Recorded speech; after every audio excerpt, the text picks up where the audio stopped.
Harrell, and today I will be discussing omega-3 fatty acid and depression, fact or fiction. This is a brief evidence-based review examining whether omega-3 supplementation truly improves depressive symptoms. Depression remains one of the leading causes of disability worldwide, and although antidepressant medications are effective for many people, they often come with side effects or incomplete relief. Omega-3 fatty acids, specifically EPA and DHA, have been promoted for mood support because of their role in inflammation, neuron structure, and brain signaling. So the question is, does the current research actually support these claims? The claims under review is that omega-3 supplementation reduces depressive symptoms. My PICO question, in adults with major depressive disorder, does omega-3 supplementation compared with placebo reduce depressive severity over a 8 to 12 week period? This time period matches the duration of most randomized trials.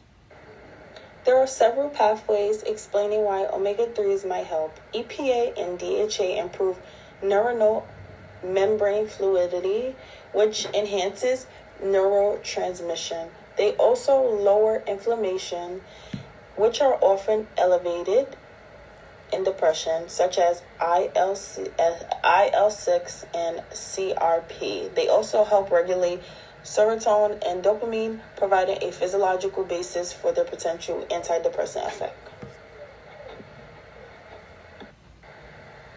The first study conducted was a 12-week randomized controlled trial with 60 adults. Participants received 3.2 grams per day of EPA plus DHA. They showed significant reductions in Hamilton depression scores as early as week 4, with improvement continuing through week 12. This suggests a relatively fast response compared to traditional antidepressants. The second study conducted included 200 adults with major depression and elevated inflammation. They tested 1 gram, 2 gram, and 4 gram doses of EPA.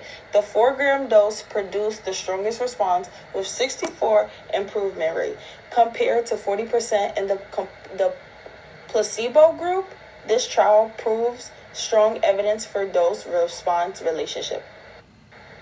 The third study focuses on adolescents with major depressive disorders. Omega-3s were used as adjunct therapy alongside antidepressant versus antidepressants alone. After 12 weeks, the omega-3 group showed a greater improvement in both mood and cognitive function, suggesting benefits across age groups. To broaden the evidence base, a 2024 meta-analysis with 67 randomized control trials found that omega-3s, particularly those with 50% or more EPA, led to moderate but meaningful reductions in depressive symptoms. Although the effect size vary, the overall evidence support is real, measurable, and beneficial. Across studies, several clear trends emerge. First, benefits typically appeared between week 4 and week 6, which aligns with typical antidepressive timelines. Second, EPA-dominant formulas consistently yield stronger effects than DHA-heavy ones. The third is that omega-3s work best as adjunct therapy, enhancing the effect of shared and standard antidepressants. Regarding funding, all three studies were supported by neutral academic or federal sources, such as university research grants or NIH funding. Importantly, no supplemental industry conflicts of interest were reported, which increases the confidence in these findings. Overall, the evidence shows that omega-3s, especially EPA-dominant formulas, have real, measurable antidepressive effects. So the verdict is this claim is a fact, not fiction. Overall, omega-3s should not replace antidepressive therapy, but can be considered alongside standard treatment under medical supervision. Thank you.